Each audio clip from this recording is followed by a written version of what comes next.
자, 이번에는요, 국민의힘으로 좀 넘어가 보죠. 여기는 아직 선대위를 꾸리질 못했어요. 근데 꾸리는 과정에 뭔가 좀 진통이 보이긴 합니다.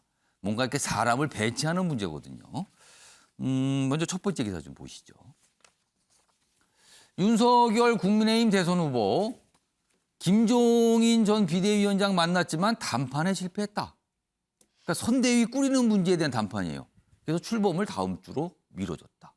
이런 얘기예요. 비공개로 윤석열, 김종인 두 인물이 만났다는 거예요. 그래서 선대위 구성에 대해서 어떤 합의나 최종 결정을 못했다. 그런데 어제 김종인 전 비대위원장은요, 윤석열 후보를 만났다는 자체를 부인했어요. 근데 비슷한 시각에 윤석열 캠프에서는 만났다고 알렸거든요. 이게 뭡니까, 그럼? 이게 불만 표시 아닌가 싶다는 거죠. 지금 뭐 김병준, 김한길 뭐 이런 이름, 영입 인사 이름 나오는데 이거에 대한 불편함도 있다. 그러니까 김종인 전 비대위원장은 어떤 마음에서 지금 어떤 불편함이 있을까? 뭐 이렇게 쭉 되고 있습니다. 자, 그럼요. 이와 관련해서 어제 김종인 전 위원장, 이준석 대표, 윤석열 후보 뭐 계속 얘기를 했어요. 묶었습니다. 들어보시죠. 보다시피 내가 여기 방에 혼자 있었는데 누굴 만나요? 선대위 합의안 전부 다 전면 재검토하신 거 맞으세요? 뭘 조금 해? 선대위 합의안. 나는 아직 보지도 못했어요, 아무것도. 국민 통합이라는 걸 실질적으로 하려면 무엇인가를 갖다 내용이 있어야지.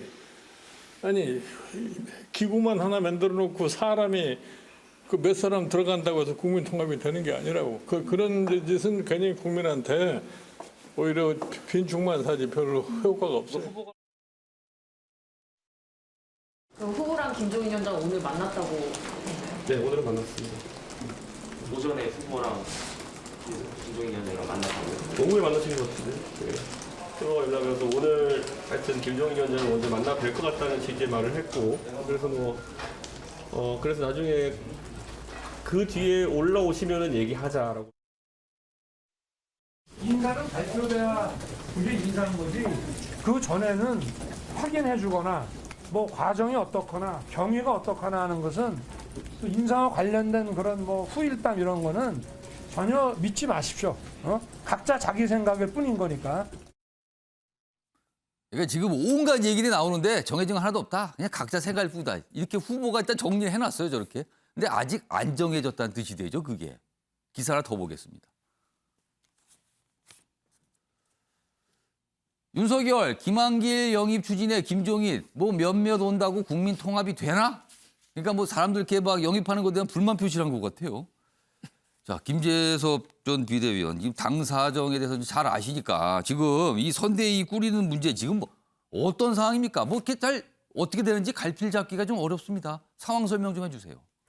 사실 이제 선대위 구성은 민주당도 마찬가지지만은 원래 구성할 때 항상 그 소란이 좀 있습니다. 이제 그런 과정으로 이해를 하시면 좋을 것 같고요. 제가 이제 뭐 비유를 하나 들자 그러면은 이게 어떤 온라인 쇼핑몰을 광고를 함에 있어서도 예. 거기 여러 가지 핵심 경쟁력들이 있거든요. 예를 들면 물류 시스템이 잘 갖춰져 있다. 내지는 뭐 그 홈페이지의 사용이 좋다. 뭐 내지는 뭐 알고리즘이 좋다. 여러 가지 장점들이 있는데 예. 과연 그럼 우리 쇼핑몰의 가장 핵심 경쟁력을 무엇으로 내세울까는 또 다른 문제거든요. 그렇죠. 그래서 아마 김종인 위원장은 그러니까 이번에 국민의힘 선대위에서 가장 핵심적인 핵심 경쟁력으로서 무엇을 제시해야 되느냐에 대한 고민이 아직 있으실 거고 거기에 대해서 본인의 비전이 있으실 거예요. 그럼에도 예. 불구하고 아직까지는 윤석열 후보와 그 전에 이제 캠프 인사들이 지금의 선대위 구성의 중심이 된다고 알려져 있기 때문에 그러면 도대체 국민의힘이 내세우는 선대위의 컨셉이 뭐냐? 국민들이 이 선대위를 통해서 보여주고 싶은 게 무엇이냐, 국민들께.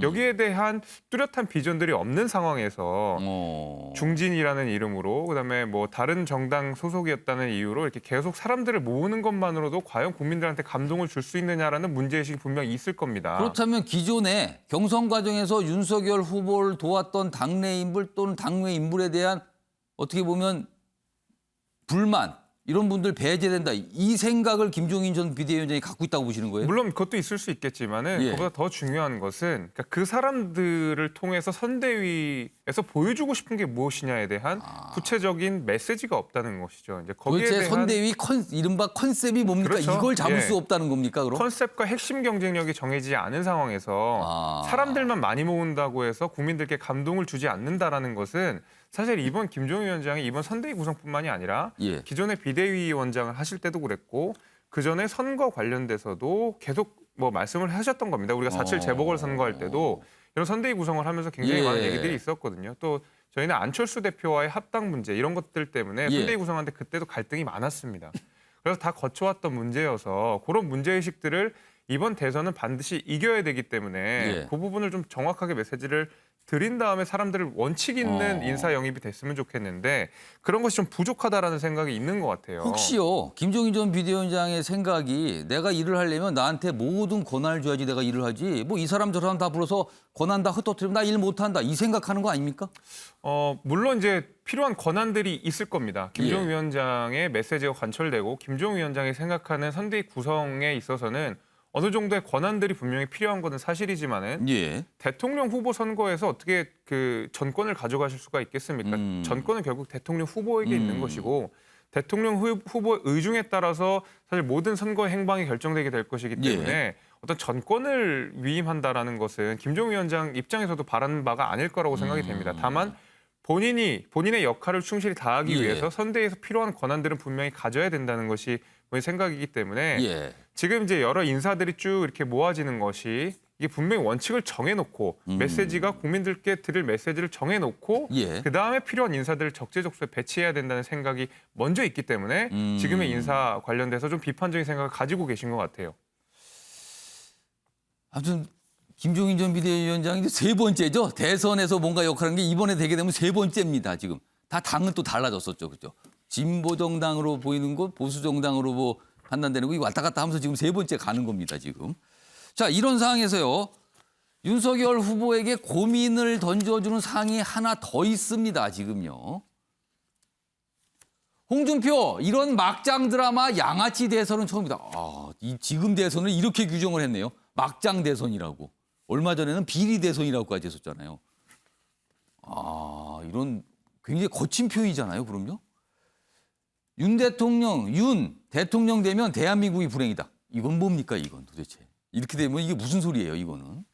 그러면서 뭐 자기는 그냥 선대위 참여 선긋고 백의종군이다. 이거 다시 한번 강조했습니다. 다음 화면으로 좀 보겠습니다. 이 홍준표 의원이 얼마 전에 이 소통을 위한 온라인 플랫폼 청년의 꿈이라는 걸 개설을 했어요. 그러면서 질문을 받아요, 청년들한테. 그래서 답을 해주거든요. 근데 이렇게 나왔어요. 윤석열 후보가 대통령이 될 경우 어떻게 생각합니까? 그랬더니 대한민국만 불행해진다. 이거 뭡니까, 이거는? 이거 무슨 뜻입니까, 이거 도대체? 그리고 이렇게 대선을 이렇게 막 혹독하게 평가를 했죠, 지금? 다음 보겠습니다. 또 이런 질문도 있었어요. 윤석열 후보와 하태경 의원이 물에 빠지면 누구를 구해주겠느냐? 이런 질문도 있었군요. 그래서 답을 궁금한데 이렇게 썼습니다. 저는 수영을 못한다. 뭐 안구하는데 둘 다 관심 없다라는 거예요. 뭐 빠지든 말든.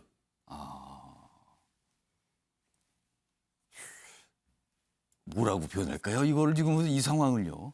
자, 그럼요. 이런 상황에서 윤석열 후보는 홍준표 의원에 대해 계속 어떻게 보면 구애, 좀 도와달라는 뭐 이런 입장을 계속 신호를 보내고 있거든요. 그 모습 확인해 보겠습니다. 오늘 다른 후보들은 만날 계획 없으신가요? 아니 있지요. 저는 만나고 싶은데 제가 이제 좀 더 적극적으로 좀 불편 드릴 것 같아 갖고 내가 뭐 댁에 찾아뵙거나 하지는 못했거든요. 전화만 드리고. 근데 아마 좀 더 쉬시려고 하는 것 같아서 근데 조만간에 좀 또 찾아뵙고 이렇게 할 생각입니다. 네. 오후에 김종인 위원장 윤 전 대표님. 예. 홍준표 의원이 질문을 받고 답을 이렇게 합니다. 윤석열이 대통령이 되면 대한민국만 불행하다. 이거 무슨 뜻입니까, 이게? 그러니까 경선에서 실패를 했지만 예. 인정을 안 한다는 거죠. 그러니까 후보로 인정 못한다는 게 후보로 속내에 인정 있다는 거예요? 못한다는 그런 마음이 있는 거죠. 그러면은 대선에서 안 됐으면 좋겠다 이런 뜻도 있는 겁니까? 그런 뜻도 상당히 있는 거 아니겠어요? 그러니까 윤석열 후보하고 하태경 의원이 같이 물에 빠지면 나는 수영 못하니까 관심 없다 이런 얘기했겠죠. 저 같으면 이렇게 얘기하겠어요. 윤석열 후보를 구하겠다. 내가 윤석열 후보가 이뻐서 그런 게 아니라 정권 교체 지금 기수 아니냐. 예. 눈을 이를 악물고 구하겠다. 나는 이렇게 얘기하겠는데요. 그러니까 옛날 백의종군은 이순신 장군은 백의종군 하면서 명랑대첩 승리로 이끌었잖아요. 아군으로 해서 몸을 바치는 게 백의종 군인데 지금 백의종 군은 뒤에서 계속 그 식초 뿌리고 예. 초치고 방해하고 이게 백의종 군이 돼버렸어요. 백의종 군 의미가 달라져 버렸어요. 그래서 홍준표 의원이 후보로 나왔는데 저렇게 대한민국만 불행해진다고 얘기하면은 차라리 저 경선에 참여를 안 했으면 저런 말 할 수 있죠. 네. 누가 되든 대한민국 불행해지고 막장 선거고 양아치 대선이라고 할 정도면은 대선에 참여 안 했으면 할 수 있어요. 근데 자신도 참여해서 졌잖아요. 예. 예, 경선 룰도 불리하지도 않았잖아요. 예. 졌으면은 승복을 했으면 사실 자기 팀이 이기도록 지원해 주는 건데 홍준표 후보 의원의 한계가 나는 저게 아니 아닌가 근데 봐요. 홍준표 네. 의원도 정권 교체를 바라는 거 아닙니까? 그렇죠. 바라면서도 저렇게 초치는 말을 하는 거죠. 그러니까 저는 홍준표 후보가 지난번에 경선에서 될 수도 있었는데 예. 가장 큰 이유가 윤석열 후보를 너무 많이 공격하니까 당심에서 오히려 역풍이 일어났거든요. 도대체 홍준표 후보는 저 예. 민주당 사람이야, 국민의힘 사람이야. 뭐 이런 여론이 일면서 당심에서 완패를 했거든요. 그리고 막말. 그리고 또 하나 실패 이유가 H2O하고 CO2죠. 화학 방정식 원희룡 후보의 질문을 받고 한 답변. 그렇죠. H2O하고 CO2에 대해서 헤맸잖아요. 그러니까 아유 정치 26년 하신 분이 어떻게 저렇게 수소 경제, 탄소세 이런 것도 전혀 모를까? 이런 게 오히려 데미지가 됐는데 저는 홍준표 후보한테 얘기해 주고 싶은 게 긴 호흡으로 좀 봐라. 긴 호흡으로. 참고 기다리면 언제는 기회는 온다. 예. 그리고 청년의 꿈 이번에 2030도 지지 많이 했잖아요. 예. 그거를 좀 새로운 활력소로 삼아서 재기할 수도 있잖아요. 근데 저렇게 막말하고 거친 말하고 한다는 거는 오히려 홍준표 후보 개인한테도 참 도움이 안 된다. 이런 생각이 듭니다. 정근태 지금 윤영걸 전 대표님 말씀을 듣고 정근태 대변인이 발언기 해달라고 몇 번을 저한테 표시를 하셨어요. 짧게 드릴게요. 한데요. 저는 근데 윤석열 후보 측의 문제가 더 많다고 봐요. 그러니까 모든 선거에서는요, 선거에 이긴 측이 패배한 측을 끌어안아야 됩니다. 민주당도 이낙연 후보 왜 이재명 후보가 못 끌어안냐고 그렇게 얘기를 많이 했잖아요. 그러면 당연히 1번으로는 당연히 이긴 후보 측의 그 책임이 돌아가는 거예요. 만약에 지금 안 도와준 후보가 왜 안 도와주냐, 뭐 문제가 있다라 얘기하는 거 그 다음 얘기죠. 근데 지금 모든 선대위 구성이요, 다 김종인 영입할 거냐, 뭐 김병준 영입할 거냐, 뭐 김한길 골로 가고 있고 사실은 유승민 원팀 할 거냐, 지금 홍준표 원팀 할 거냐 얘기를 안 하고 있잖아요. 그럼 그분들이 보기에는 우리는 그냥 배제됐나 보다 이렇게 생각 안 할 수가 없는 거 아닐까요? 자, 김재섭 전 비대위원께는 좀 자세히 좀 물어봐야겠어요. 사실 홍준표 의원 경선 과정에서 청년 세대 지지를 많이 받았어요. 굉장히. 그리고 지금 이 플랫폼 그런데 굉장히 큰 호응을 받고 있거든요. 아무래도 2030 세대에게 호소력 있는 정치인으로 좀 평가받고 있는 상황인데 지금 윤석열 후보와 홍준표 의원이 경선 이후에 제대로 전화통화 한번 못했다. 이게 사실입니까? 뭐 저는 그렇다고 알고 있습니다. 아직 제대로 된 소통을 하지는 못하고 있는 상황이라고. 윤 후보 입장에서 굉장히 답답한 상황 아닙니까 지금?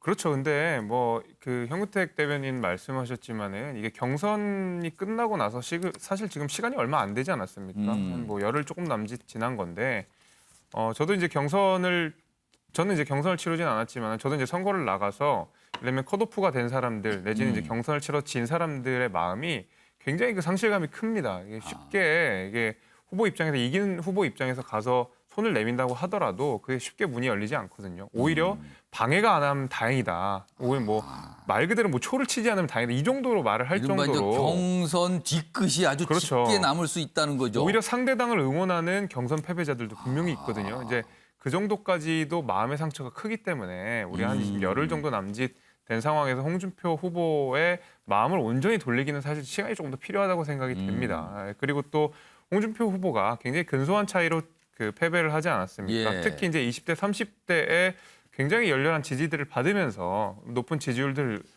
유지를 했기 때문에 그 지지자들에 대한 책임도 분명히 본인이 가지고 있을 거예요. 그래서 아직까지 20대, 30대는 윤석열 후보를 지지하는 정도가 조금 홍준표보다 훨씬 약한 수준이기 때문에 이 20대, 30대의 마음을 달래는 과정도 분명히 필요하거든요.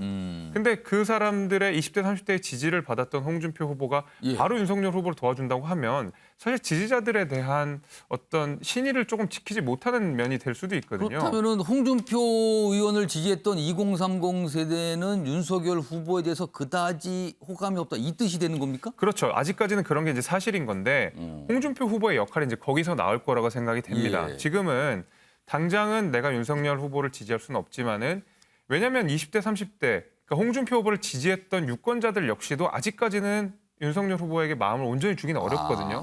둘 다 시간이 필요합니다. 홍준표 후보에게도 시간이 필요하고 지지자들에게도 시간이 필요하기 때문에 그 지지자들과 홍준표 후보가 어느 정도의 시간을 통해서 성숙하고 대화를 나누고 뭐 자신들끼리 좀 유대도 좀 다지고 이러면서 결국 이제 국민의힘의 누군가를 지지하는 방향으로 이렇게 승화가 될 것인데 그때까지 시간이 우리가 좀 필요한 것이죠. 그럼 저는 지금은 약간 어떻게 보면 뭐 이른바 워밍업 시간을 좀 갖는 거다 이렇게 봐야 그렇죠. 된다는 저는 이제 건가요? 그렇게 보고 있고요. 그래서 예. 어느 정도 시간이 지나게 되면 결국 본선에 가서는 우리가 원팀으로서 20대, 30대와 나머지 이제 국민의힘 지지자들이 같이 힘을 합쳐가지고 결국 그 정권 교체를 위해서 같이 이제 마음을 모으지 않을까 저는 그렇게 보고 있습니다.